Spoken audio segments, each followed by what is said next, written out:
ओम शांति। अव्यक्त मुरली का डेट है 26/6/1969।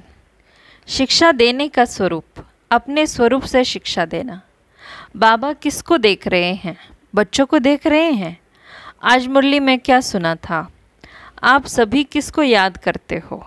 तो बच्चों ने जवाब दिया, बाप, टीचर और सदगुरु को। तो बाप दादा भी सिर्फ बच्चों को नहीं, लेकिन तीनों संबंधों से, तीनों रूप से देखते हैं। बच्चे तो सभी है, लेकिन टीचर रूप में क्या देखते हैं? नंबरवार स्टूडेंट को देखते हैं।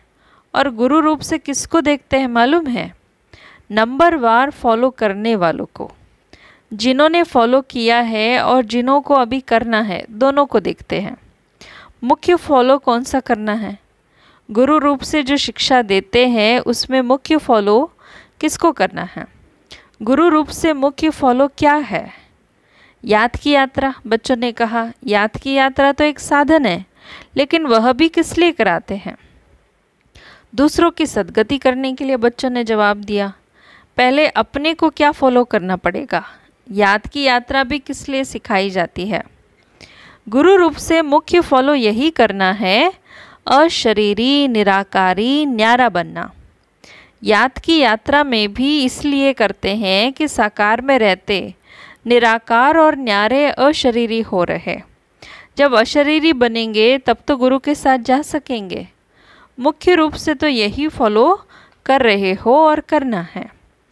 टीचर रूप का पार्ट अभी चल रहा है या पूरा हो चुका है? रिवाइज कोर्स टीचर करा रहे हैं या अपने आप कर रहे हो?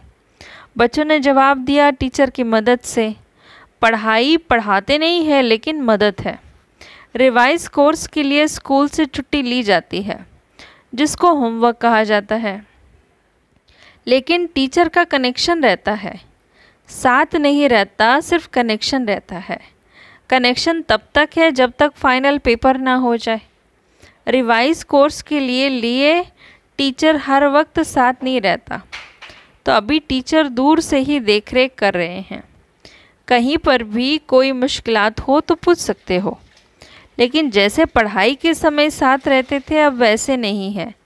अभी ऊपर से बैठ अच्छी रीति देख रहे हैं कि रिवाइज कोर्स में कौन कौन सी शक्ति से, कितनी महानता से, उमंग उत्साह से कोर्स पूरा कर रहे हैं।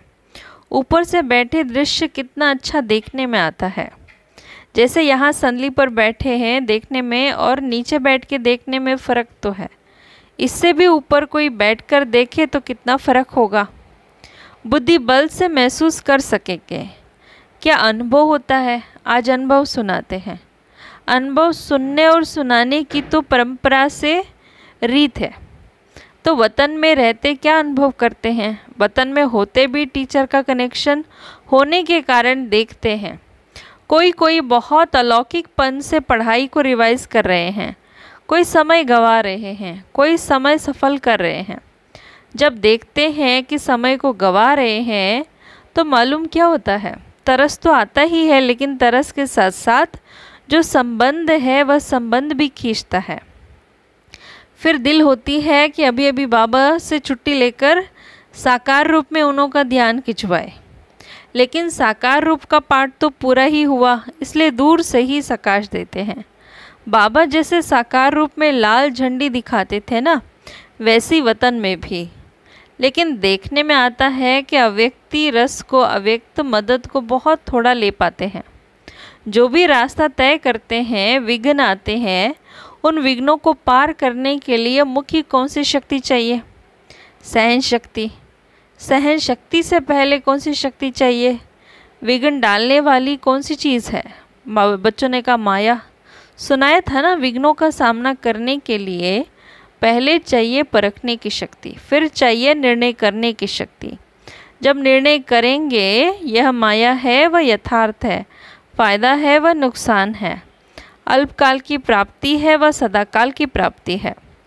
जब निर्णय करेंगे तो निर्णय के बाद ही सहन शक्ति को धारण कर सकते हैं। तो पहले परखना, फिर निर्णय करना। जिसकी निर्णय शक्ति तेज़ होती है वो कभी हार नहीं खा सकते। हार से बचने के लिए अपनी निर्णय शक्ति और परखने की शक्ति को बढ़ाना है। निर्णय शक्ति बढ़ाने के लिए पुरुषार्थ कौन सा करना है? याद की यात्रा तो आप झट कह देते हो, लेकिन याद की यात्रा को भी बल देने वाला कौन सा ज्ञान अर्थात समझ है, वह भी स्पष्ट बुद्धि में होना चाहिए। टोटल तो रखा है, लेकिन टोटल में कहाँ कहाँ फिर टोटा अर्थात घाटा भी पड़ जाता है। स्कूल में कई बच्चे एक दो को देख टोटल तो निकाल लेते हैं, लेकिन जब मास्टर पूछता है टोटल कैसे किया तो मूंझ जाते हैं। तो आप टोटल याद की यात्रा कह देते हो, लेकिन टोटल किस तरीके से होगा वो भी तो जानना है। तो निर्णय शक्ति को बढ़ाने के लिए मुख्य किस बात की आवश्यकता है? विचार सागर मंथन। विचार सागर मंथन करते करते सागर में ही डूब जाए तो? कई बैठते हैं विचार सागर मंथन करने, लेकिन कोई लहर ऐसी आती है जो साथ ही ले जाती है। जैसे कोई भी स्थूल शारीरिक ताकत कम होती है तो ताकत की खुराक दी जाती है, वैसे ही निर्णय शक्ति को बढ़ाने के लिए मुख्य खुराक यही है जो पहले भी सुनाया, अशरीरी, निराकारी और कर्म में न्यारे। निराकारी व अशरीरी अवस्था तो हुई बुद्धि तक, लेकिन कर्म से न्यारा भी रहे और निराला भी रहे, जो हर कर्म को देखकर लोग भी समझे ये तो निराला है, यह लौकिक नहीं अलौकिक है। तो निर्णय शक्ति को बढ़ाने के लिए यह बहुत आवश्यक है। जितना इन बातों को धारण करेंगे उतना ही अपना विघ्नों को भी मिटा सकेंगे, और जो भी सृष्टि पर आने वाले विघ्न हैं उनों से बच सकते हैं। शिक्षा तो बहुत मिलती है, लेकिन अब क्या करना? शिक्षा स्वरूप बनना है। शिक्षा और आपका स्वधर्म अलग नहीं होना चाहिए। आपका स्वरूप ही शिक्षा होना चाहिए। स्वरूप से शिक्षा दी जाती है। कई बातों में वाणी से शिक्षा नहीं दी जाती, लेकिन अपने स्वरूप से शिक्षा दी जाती है। तो अब शिक्षा स्वरूप बन करके अपने को स्वरूप से शिक्षा देनी है। शिक्षा तो बहुत मिली है, कोर्स तो पूरा हुआ ना। एक प्रश्न पूछा था, अब जो बाप दादा अन्य तन में आते हैं तो जैसे साकार रूप में मुरली चलाते थे वैसे क्यों नहीं चलाते? क्या वैसे ही मुरली नहीं चला सकते? क्यों भाषा बदली, क्यों तरीका बदला? ऐसे प्रश्न बहुतों के उठते हैं। जबकि तुम भाषण कर सकते हो तो बाप दादा को कोई भी तन द्वारा मुरली चलाना मुश्किल है क्या? लेकिन क्यों नहीं चलाते? दो चार ने अपना विचार सुनाया। जिस तन द्वारा पढ़ाने का पार्ट था वो पढ़ाई का कोर्स तो पूरा हुआ, अब फिर पढ़ाई पढ़ाने लिए नहीं जाते हैं। अब वह कोर्स था उसी तन द्वारा पूरा हो चुका है। अभी तो आते हैं मिलने के लिए, बहलाने के लिए। और मुख्य बातें कौन सी है? जैसे अशरीरी कर्मातीत बन करके क्या किया? 1 सेकेंड में पंछी बन उड़ गया। साकार शरीर से 1 सेकेंड में उड़ा ना, तो अब पढ़ाई पूरी हुई, बाकी एक कार्य रहा हुआ है साथ ले जाने का। इसलिए सिर्फ मिलने, अव्यक्त शिक्षाओं से बहलाने और उड़ाने आते हैं। पढ़ाई के पॉइंट, पढ़ाई का रूप अब नहीं चल सकता। अभी कोर्स रिवाइज हो रहा है, लेकिन कितने समय में रिवाइज करेंगे?